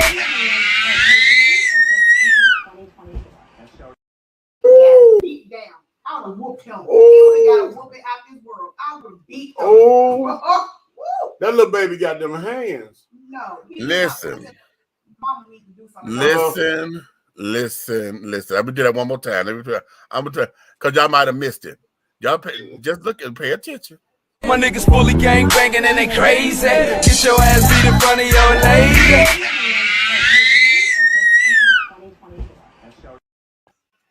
But she's sitting there looking at him do it. But did you see him getting ready? Yeah, he need a whoop. He was bouncing back and forth like Mike Tyson. Listen, okay, let's do it. Ken. Now, on the internet, they done took this damn thing down. I'm so glad I saved it before it was snatched. Okay. Oh my God. How old was the kids? About 2? I don't know. Yeah, somewhere up in there. Okay. Here's where it is, because somebody was saying the mother was commenting, and she was in the comments and stuff, right? And she didn't see a problem with it and this, that, and the other. And of course, you got men, because we on this masculinity thing, right? And we got men up here saying, oh, y'all shut the fuck up because this is how kids do, you know. This is how men become, you know, boys become men. They got rough play. They got to learn how to protect themselves. And, you know, just what. I said, okay, wait a minute. Here we go. I said, the reason why this is wrong is because there was no consequence behind this. Okay. I said, little Mike Tyson. I said, did y'all see him? Okay. He was knuckled up. He bounced back and forth left to right.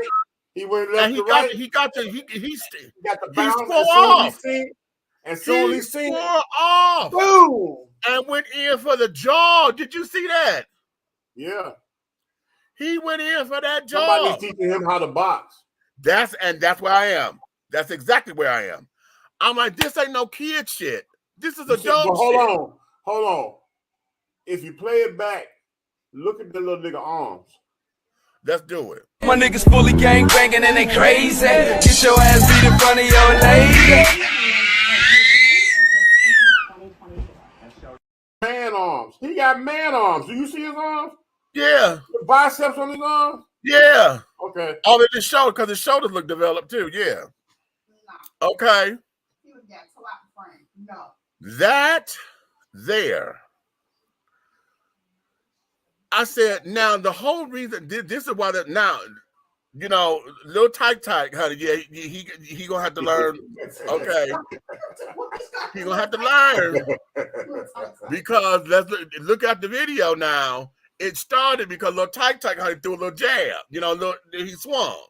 Yeah. Okay, he swung, but that was kid shit swing. Right. Okay, because he was open hand. Okay.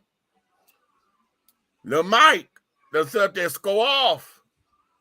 And right when old boy put them hands down, he went in for that jaw.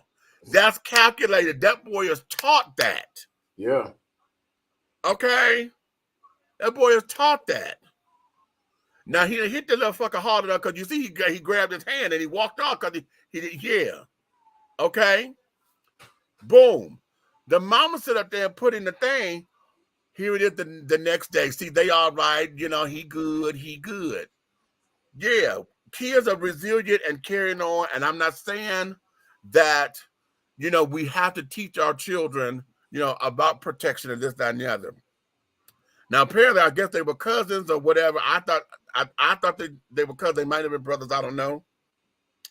But my whole thing is when Cupcake put that up and showed it to us, I said the conversation need to be, we are family. We don't fight family like this. Mm-hmm. You understand? It needed to be a whole set, a series. This is a conversation now. Okay? At the same time, whoever teaching them their hands need to teach this one too. Okay? Because apparently, this one, you know, he may not be the one that's you know, akin to violence. Just me and my brother. I'm the oldest. I didn't like all that kind of fighting, but my brother was he loved Muhammad Ali. So, honey, my brother was learning how to box and carrying on. You know, and then all I know is it was another thing that embarrassed my daddy. What? It was a lot of wrong in that video. Listen, why did the adults tape that? Why would you tape that and put that up on the goddamn on those are babies? I'm gonna tell you, before you'd already have the video up like that, you put that little boy up to him. How about okay? Okay. It was staged.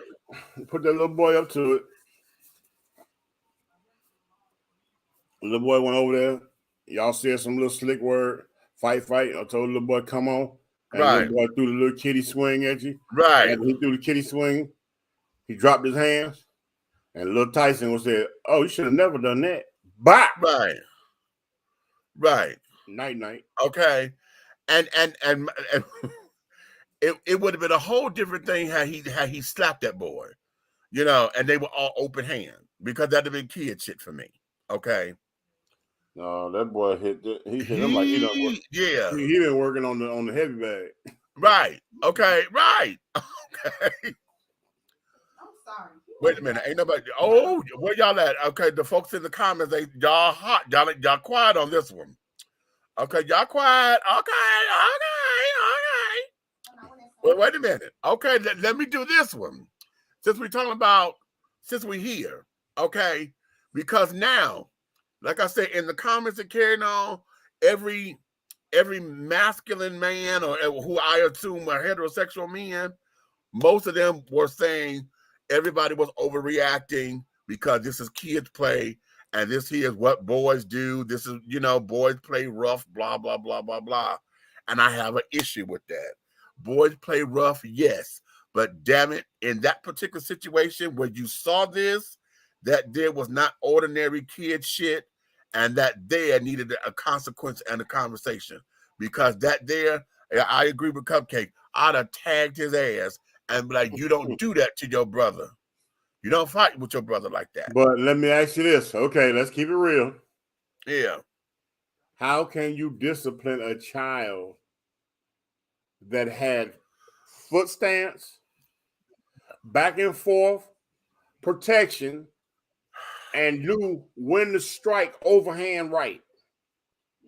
Right. You cannot discipline that child and get on them and reprimand them. You know why you can't? Because you taught them that. You taught him that, and that's where the conundrum is, right there. Because now you're going to destroy everything you just taught him. You told him, I'm going to protect myself, but now I'm going to get a whooping if I do.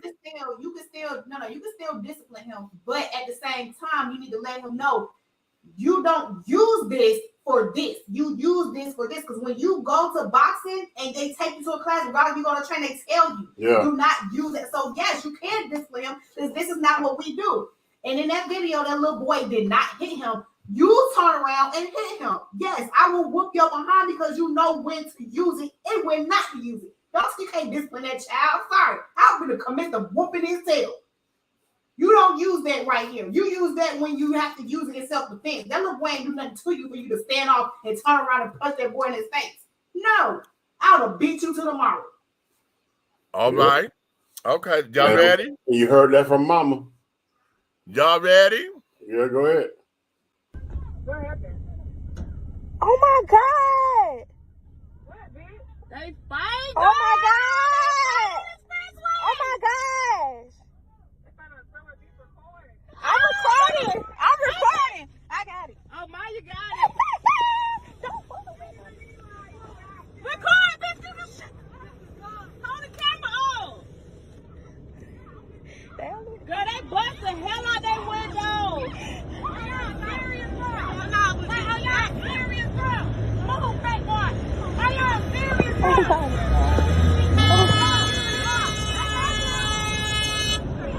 This is so ghetto. They hit each other window. Look at their windows.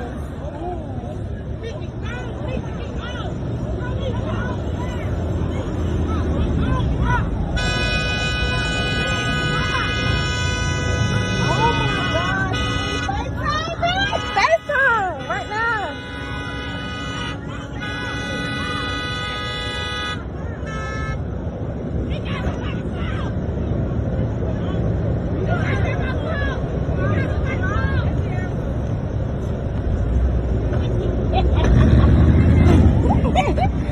Oh my God.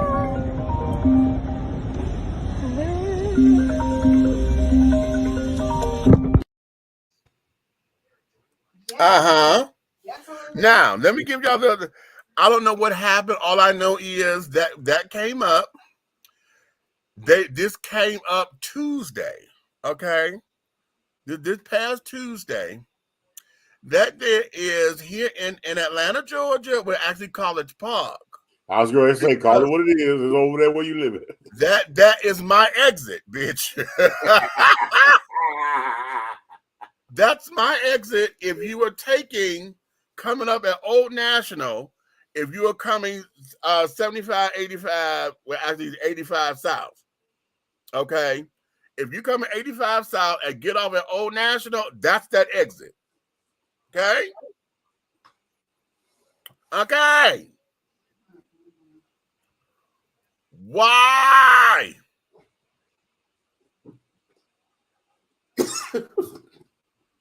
Yeah, why? Why? You know they're going to jail, right? You know damn well they're going. There's cameras all over there. Okay. There's cameras all over First there. of all, y'all going to jail for vandalizing each other's car. That's first and foremost.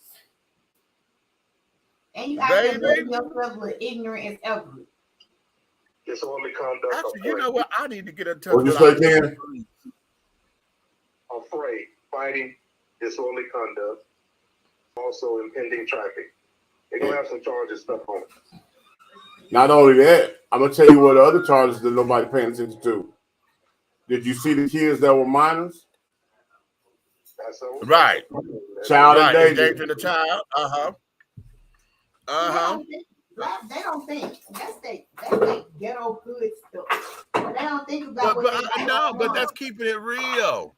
See, but that's keeping it real. See, that's being hard. But you know what? Keeping it real and being hard gets you in jail or dead. So that ain't nothing but ghetto. Listen, you know what? See, that's a classic example of what Dave Chappelle was saying when keeping it real goes wrong. That's a classic example. Why in the world would y'all didn't pull over? I mean, you didn't get off the freeway. You on a ramp. You are on the exit ramp, holding up traffic. Y'all done dragged the one child in between the cars and carrying on, and going through all these particular changes. But yet, if that did not happen, then that would if that was not the case, then for whatever reason somebody would consider that if they didn't respond like that would be soft if that was not the outcome. Now you need to handle your business. Why? You supposed to handle your business, huh? You ain't gonna have me out here have me looking like no punk in traffic. Right. Okay. What you saying? Whatever that means. That means you're going to jail today. You know what I mean? You going to jail. Is it worth it? If you don't quit, you going to jail, you get your kids taken away. One or the other. Which one you What's want? wrong? What happened? Wait.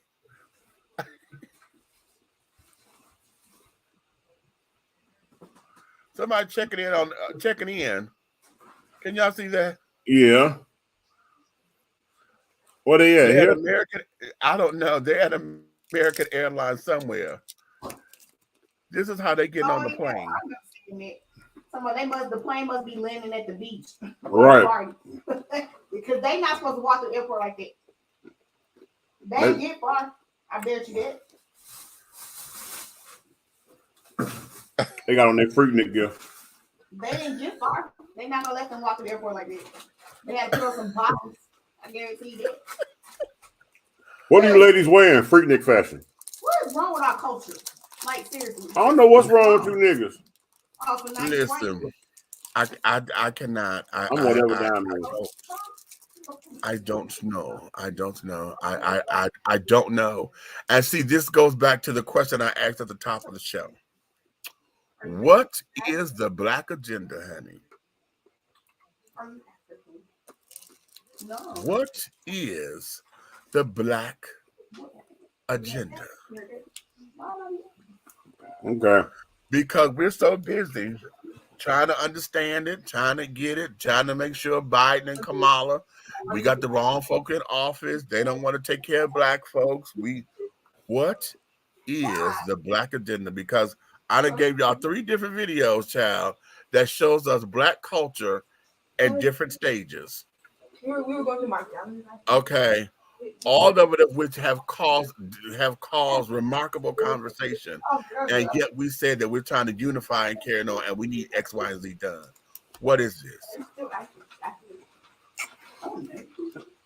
Well, I don't know what to tell you because you niggas done got me so confused over the years.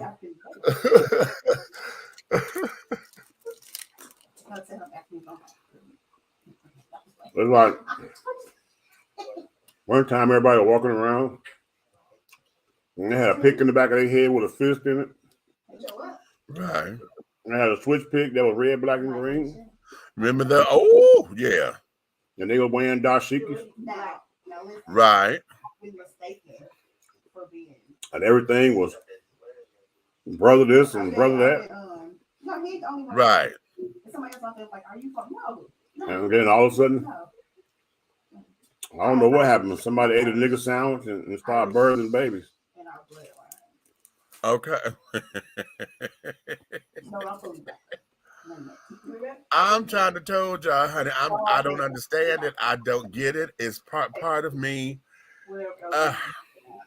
Like, okay, sometimes Detroit. I just want to throw up my hands. I just feel like the song make me want to holler, throw up both of my damn hands. Let's talk about Detroit. Yeah. What section do the Black people live in? Depends because we all over. Okay, now what section? I'm saying Black. No, okay, let me ask you this. Maybe this is hard. Maybe I can get you to separate them right here. What section do the niggas live in?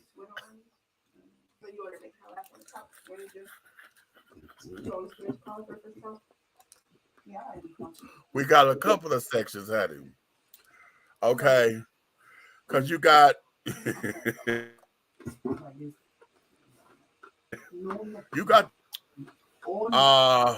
we going? I'm gonna go down to Sheraton, maybe Mac and Sheraton, all the way down to Chalmers,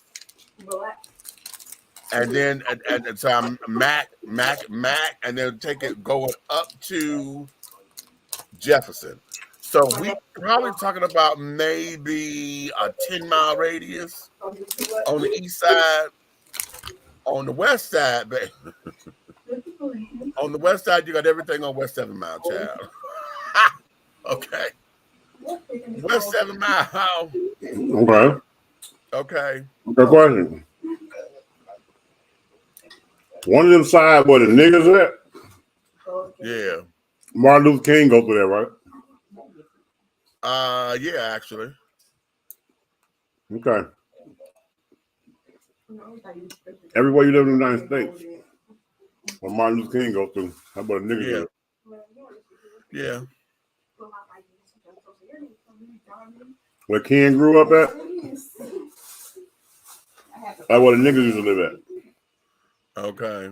Where I grew up at, where the niggas used to live at. Mm-hmm. So let me ask you this question.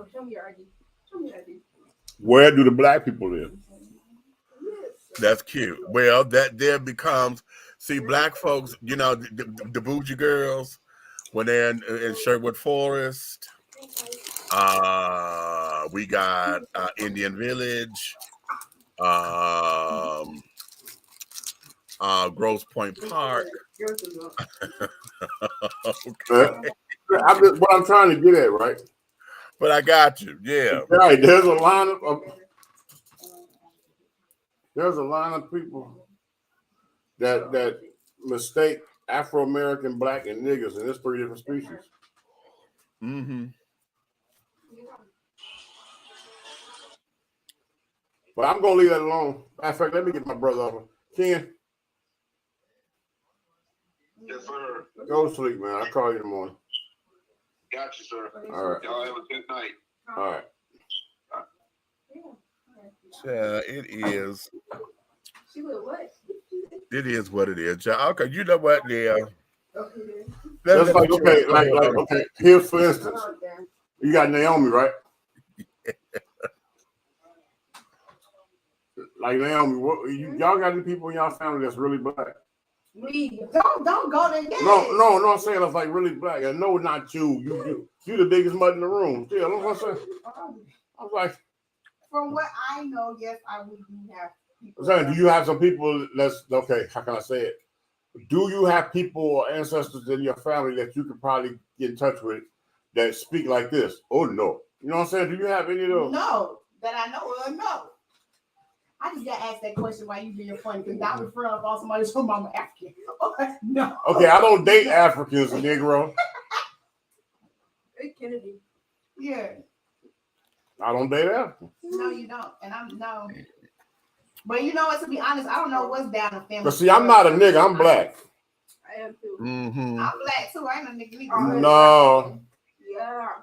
No, I wanted to be in an interracial marriage with interracial kids, and I found one. No, you. I'm not gonna play with him right now. Somebody said I want an interracial marriage. I'm down one. You know my nerve. What do you consider interracial marriage, sir? Nah. I mean, my wife is Irish. my wife is Irish. I ain't know. My kids come from somewhere for Hellies come from. You know my nerves. I mean, really, when you look at it, First of all, it's good because I know, me being a black man come from places where there's kings. And you be in the household, you head of the household, and you're able to look around. And anytime I want to visit different countries, I just talk to different people in the house. oh. What? You see us? What?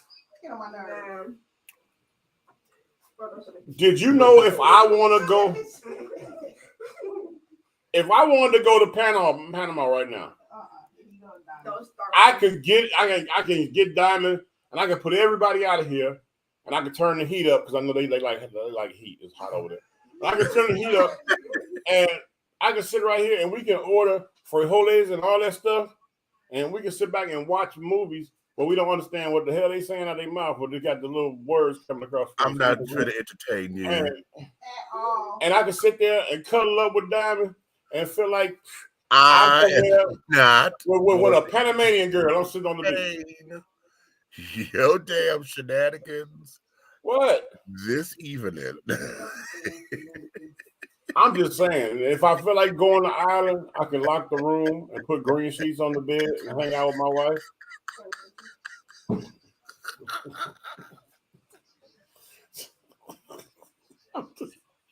You know this fucker say green sheets. The DNA. This fucker say green sheets. I can put green sheets on the bed. No. No.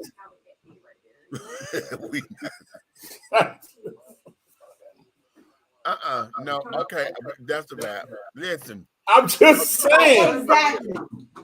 Fuck it. No. I'm black. Hey. What are you talking Come here, about? Diamond. No, He said Come green here, sheets baby. on the bed. How you gonna start out? He done called you all kind of like. Come here. Look at Okay. Hey, look at all this. Look at all this Spanish girl right here. Look at this. Huh? The Panamanian princess right here. You see all this? When I feel like going to the islands, all I gotta do is say, "Mommy, come here," and she got right up. Oh my. Girl, go grab your baby. Okay. Oh my God. Right. You know what? Okay, listen. So now what's that? And when I want to go to Africa, He ain't even African, so stop. I get a little on fufu right here, and we don't go.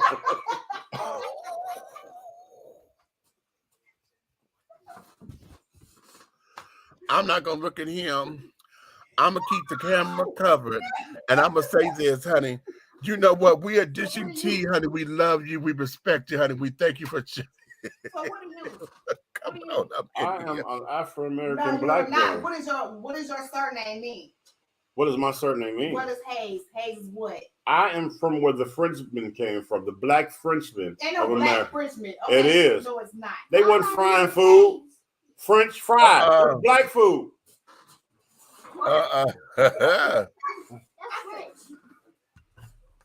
Anywho, we're gonna let y'all good people go on back. Yeah, go on back and save yourselves, honey, because this food. you know what? Let me chill out before I start checking green cards around here. You know what I'm saying? Check yours. We're gonna let y'all go because it's late for those of y'all who going to Easter Sunday service.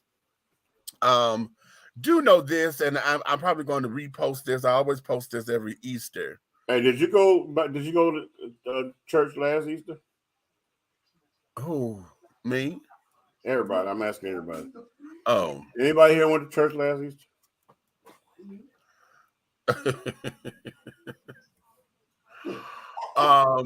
No. No, we were on lockdown last year. Right. Okay.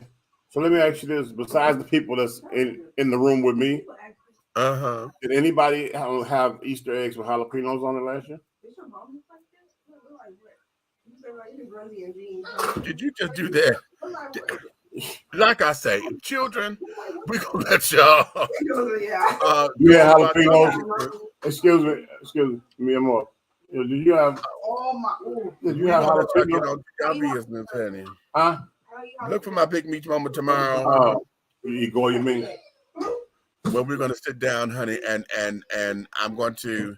I do this every year because I wrote this a while ago, and where I explained that Easter Sunday, for those who are traditional Christians and those who follow the teachings of Christ, that Easter Sunday is it is the most important day of the Christian faith. And why? Because the promise of the writings have been fulfilled. And this here is why that is the most important day of your Christian faith. And I'm going to get all off into that on tomorrow. So those of you who are celebrating Easter, whether you're going to church or not, whether you're having family over or not, or if you're doing the Easter egg hunt, whatever y'all doing, understand that this is important because the promise has been fulfilled.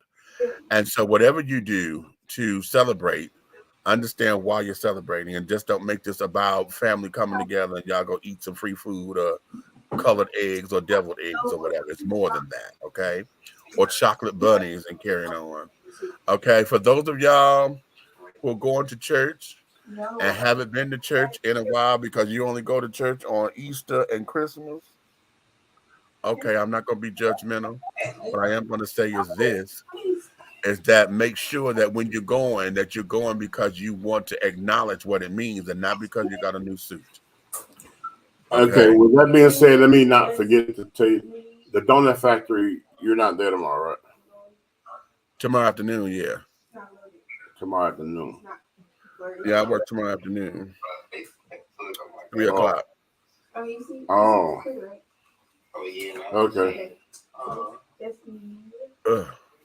Well, the lady with the mustache in the middle. That's great. What's up? Oh no, I thought you was off. I was going to tell you, it's third Sunday. What would be? My sister. Oh yes. Yeah. It is Thursday. Yeah. Oh. Anywho. But on that note, children, we're gonna let y'all go. Go press your dress, get your bonnets together. Okay, get your pin curls ready, get your little Shirley Temple curls ready for the kids. and all of that, honey. And on that note, we're gonna let you guys go, honey. Listen. And I got 3 bundles in the frontal, so I'm gonna be fly in the morning.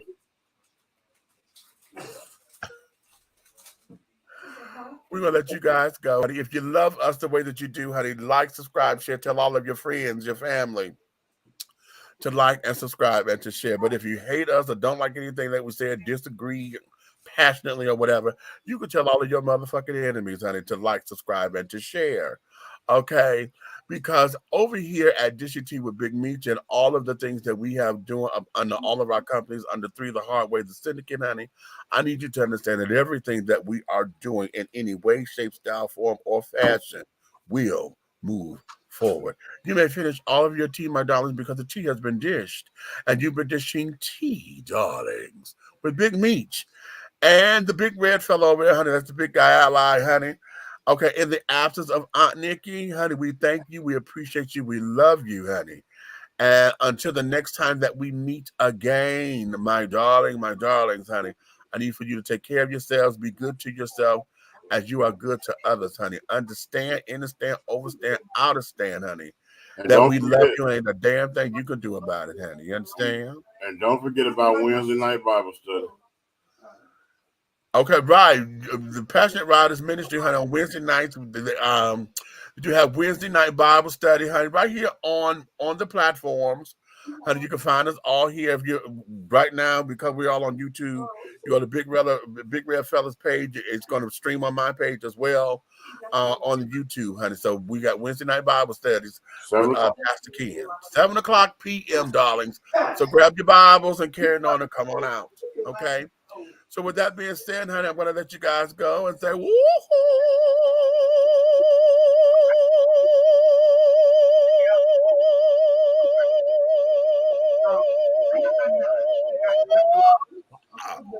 And woo!